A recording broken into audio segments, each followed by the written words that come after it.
সুলতান বাইরে আলার পর বাপরে কোন নেতা নেতার মারাও হন্দাই নাই। গাইস এই দুটি ধনী ব্যক্তিদের মধ্যে একজন। তো সরকারকে খাজনা দেওয়ার ভয় এমালে পুরো বাড়ির লুকটাই চেঞ্জ করে ফেলে। আসসালামু আলাইকুম বড় ভাই, তুমি তো শেষ। আপনি যদি মুরুবি না হইতেন তাহলে কি করতেন? আমার তো না মারে। বিমল স্যার, তোর ইনকাম কত? ইনকাম নাই না। 150 রুপিয়া দেগা। এরপরে এই দুটি বসে চেয়ারে হিসাব করার জন্য। বাপরে আমারে চিনছ?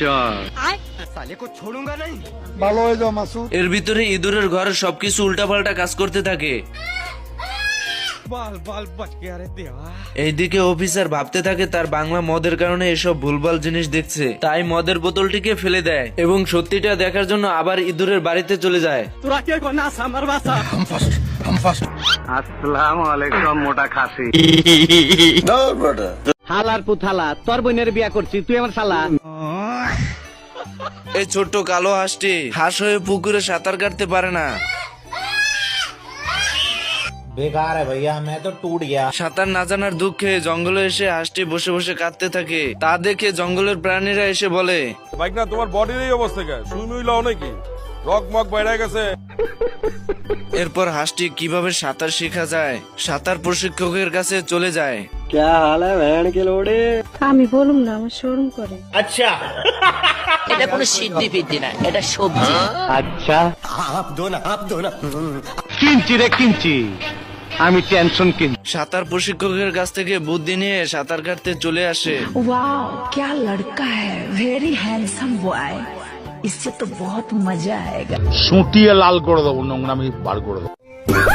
কুমিরটি হাঁসের বাচ্চাদেরকে দেখতে পায় এবং তাদেরকে খাওয়ার জন্য আস্তে আস্তে তাদের কাছে চলে যায়। ভাই আজ অমলেট नहीं बनाऊंगा, आज तेल का ऑमलेट बनाऊंगा। ছোট্ট হাঁসগুলোর বিপদ দেখে এই কালো হাঁসটি চলে যায় তাদেরকে বাঁচাতে।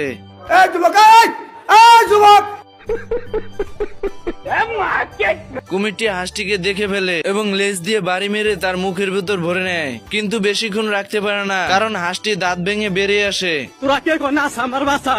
আমার বোর কাপড় পরছে আমার শাশুড়ি, আমি জানতাম না। এরপর কুমির এসে হাঁসকে কামড়াতে গিয়ে গাছের গুটির ভিতর আটকে পড়ে, কিন্তু কুমির অনেক ছোটাছুটি চেষ্টা করেও বেরোতে পারে না এবং স্রোতের সঙ্গে চলে যায়। এরপর হাঁস আস্তে আস্তে নদীর কূলে চলে যায় তার বন্ধুদের কাছে। তার বন্ধুরা খুশি হয়ে স্লোগান দিতে থাকে।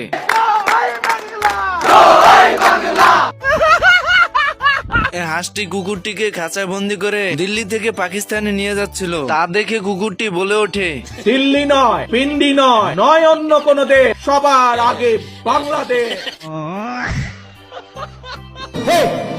আর এদিকে কুকুর খাঁচা থেকে বেরিয়ে হাঁসের সঙ্গে সঙ্গে নৌকা অব্দি চলে আসে, কিন্তু হাঁসটি বুঝতে পারে না যে কুকুরটি বেরিয়ে গেছে।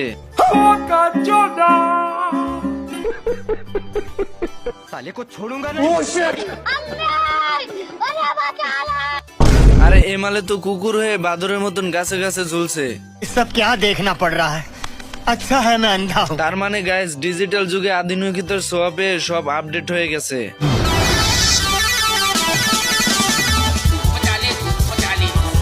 হেকারে ভাই হেকারে। পিঁপড়া এসে একটা ফুল ছিঁড়ে লেহেঙ্গার মতো পরে নেয় এন্ড ভুট্টার পশম ছিঁড়ে ওইটা মাথায় পরে নেয়। একটা আঙ্গুর তুলে পেছনে লাগিয়ে নেয় এন্ড আরেকটা আঙ্গুর সামনে লাগিয়ে নেয়। পাশ থেকে একটা ফুল ছিঁড়ে দুষ্টু কোকিল ডাকে রে, কুকু মনে বাঁশি বাজে রে। নদীর পাড়ে বসে দুইজন টুরুলাপ করতেছিল। পিঁপড়ার দল এসে পুরা কেকটাই উঠিয়ে নিয়ে যায়। বাপরে এত লম্বা পিঁপড়া! আরে একটা তো শুধু অভিনয় করতেছে। এদের খাবার চুরি করার স্টাইল দেখলে তো চোরও শরম পেয়ে যাবে। ये सब क्या देखना पड़ रहा है? अच्छा है मैं अंधा हूँ। এইটা হলো আইসক্রিম, বাট এইখানে পিঁপড়া এমন ভাবে উঠতেছে মনে হইতেছে মাউন্ট এভারেস্ট জয় করতেছে। পিঁপড়া দৌড়ে এসে খাবার মুখে ভরে নেয়। এইখানে আবার একদল পিঁপড়া স্পেশাল ডিশ তৈরি করতেছে, বাট এই বলদ প্রেমিক বার্গার উঠিয়ে খাওয়া শুরু করে দেয়।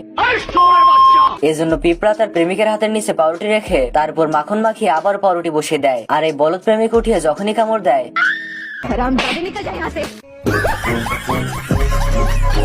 তোমার মাইয়েডা আমারে দিবা না বসো ও কথা বটে কবা না কালি কিন্তু মরে যাবানি হুতোষে। শরীরে কাজ করলে কিন্তু আপনার পরিণতি খারাপ করে আলমু। কাটতাম তাল খাজুর গাছ টুকটুকি ডা বেড়াতো পাশ পাশ প্রত্যেক দিন খাতো রষ্টির বেলা। একটা কথা কিছুতেই আপনি করে বুঝতে পারতেছি না চাচা, কাম যে করবো মনে তো আনন্দ থাকা লাগবে। জুয়েন মানুষ ঘরে বউ থাকবি।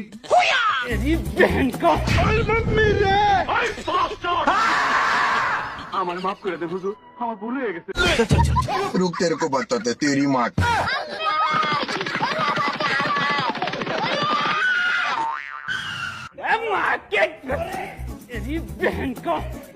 তুই আমারে গুলি করে দিলি বুলেট। আরে ভাই তুই কি করলি ভাই, এটা কি করলি বুলেট? डिप्रेशन